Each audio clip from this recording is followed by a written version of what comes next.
Assalamualaikum warahmatullahi wabarakatuh. Bagaimana kabarnya hari ini teman-teman? Semoga semuanya dalam keadaan sehat ya. Amin. Oke, pada pembelajaran hari ini kita akan membahas tentang kaidah kebahasaan, hikayat, dan cerpen. Sebelum itu, mari kita berdoa menurut kepercayaan dan agama masing-masing. Berdoa, disilakan.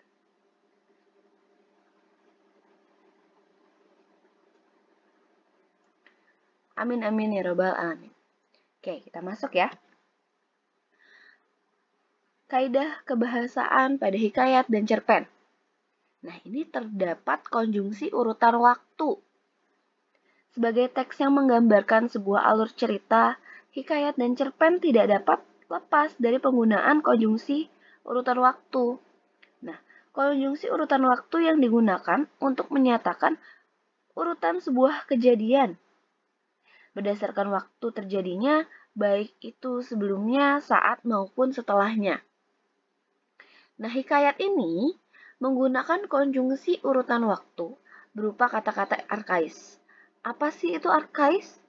Arkais merupakan kata yang kuno dan tidak lazim, teman-teman.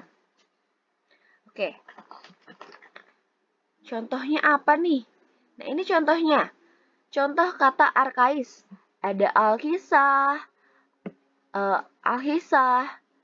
Kalau dari bahasa populernya tuh pada kemudian berawal atau sebermula, kata populernya itu awalnya. Nah, biasanya kalau kata arkais itu digunakan untuk hikayat, kata populer ini digunakan untuk cerpen, teman-teman. Nah, kemudian ada kata arkais lainnya, ada akhiran. Kemudian hatta atau atta. Lalu, kemudian ada kalakian. Setelah itu, syahdan. Selanjutnya, maka sesudah itu. Nah, ada lagi kalau misalnya digunakan dalam cerpen, ketika itu, saat, sebelum itu, dan akhirnya. Itu yang biasa digunakan di dalam cerpen. Kalau populer ini digunakan dalam cerpen, kalau arkais digunakan dalam hikayat. Oke. Gaya bahasa. Nah, tadi konjungsi ya. Sekarang kita masuk ke gaya bahasa. Apa gaya bahasa dan majas sama? Atau apa gaya bahasa adalah majas? Mungkin biasanya kita pelajari gaya bahasa itu majas ya. Nah, kalau dalam cerpen, hikayat, gaya bahasa itu bukan hanya majas, teman-teman.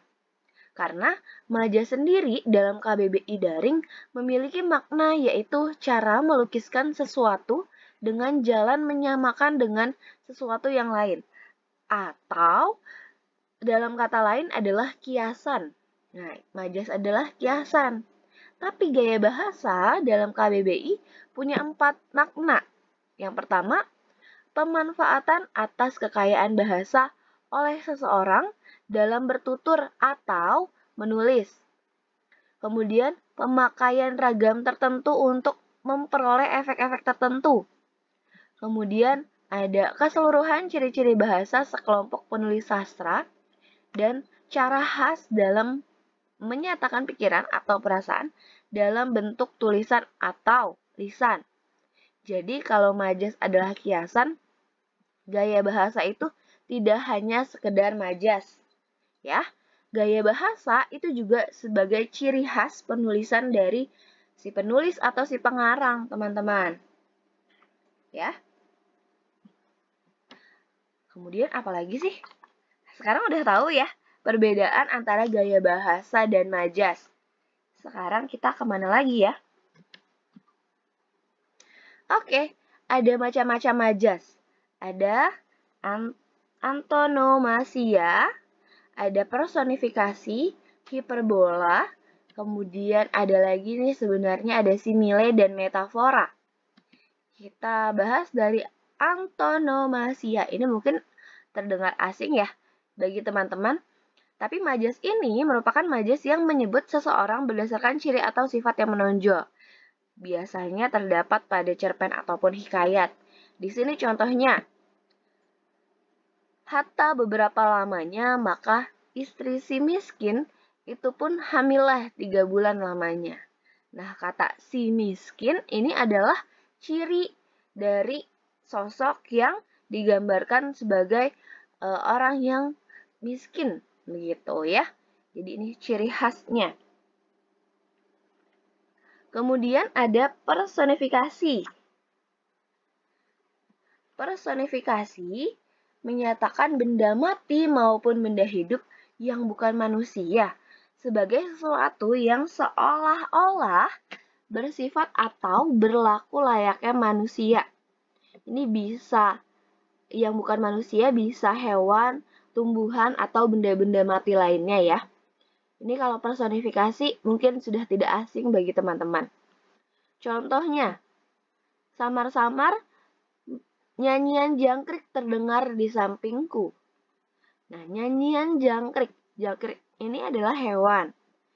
Sebenarnya jangkrik ini tidak bisa menyanyi, tapi bisa bersuara. Tapi suara jangkrik ini diibaratkan atau seolah-olah sebagai nyanyian.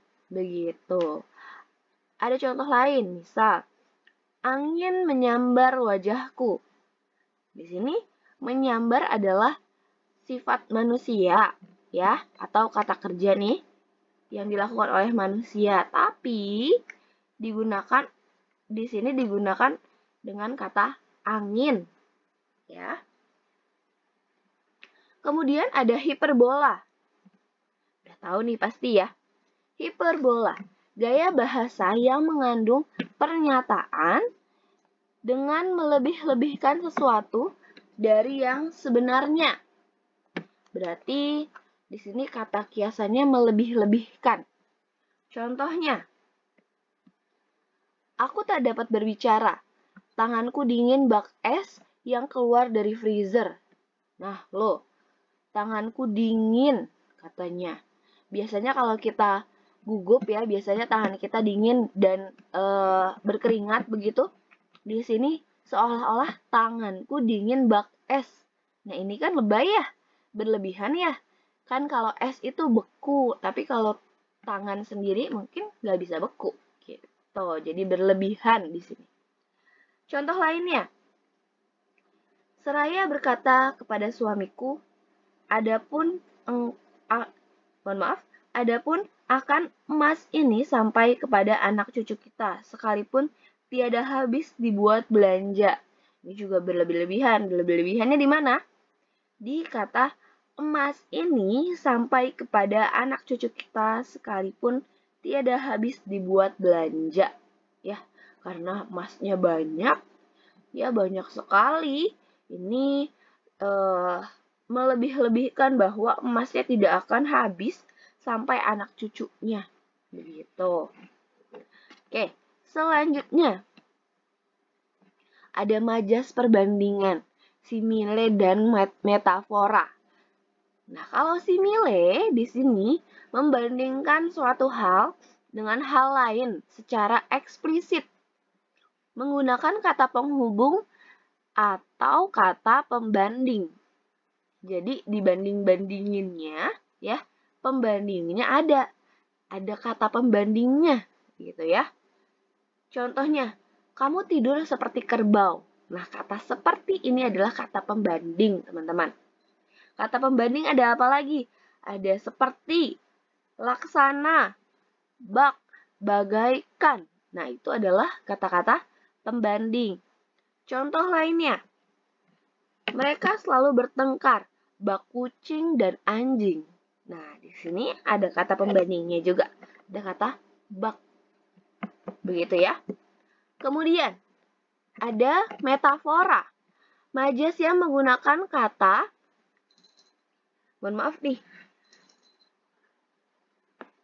majas yang menggunakan kata atau kelompok kata untuk mewakili hal lain yang bukan sebenarnya. Mulai dari membandingkan benda fisik, sifat, ide, ataupun perbuatan lainnya. Nah, metafora ini tidak menggunakan kata penghubung atau kata pembanding seperti simile. Beda ya, jadi pembandingnya itu langsung. Seperti contoh, Seperti biasa, setibaku di istana tuaku, perempuan tua menyambutku dengan hangat. Di sini ada kata tidak ada kata pembanding, tapi dia langsung menggunakan istana tuaku. Nah, istana tuaku maksudnya istana ini adalah rumah maksudnya ya. Rumahnya bak istana, tapi rumahnya rumah tua. Nah, di sini tidak ada kata pembanding. Ada kata seperti bak, bagaikan, dan lain-lain. Jadi langsung kepada katanya. Contoh lainnya. Ia adalah tulang punggung keluarga. Nah, kata tulang punggung di sini juga kata-kata membandingkan begitu, tapi tidak ada kata penghubung, langsung menggunakan katanya. Begitu. Nah, sampai di sini apa ada yang ingin ditanyakan? Oke.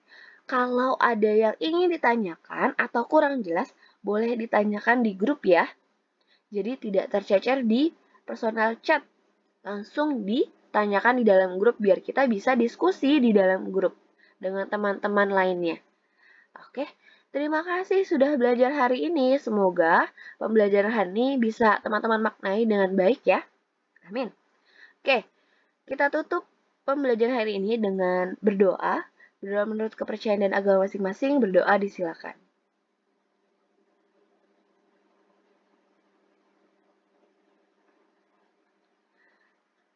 Baik, selesai. Terima kasih. Wassalamualaikum warahmatullahi wabarakatuh.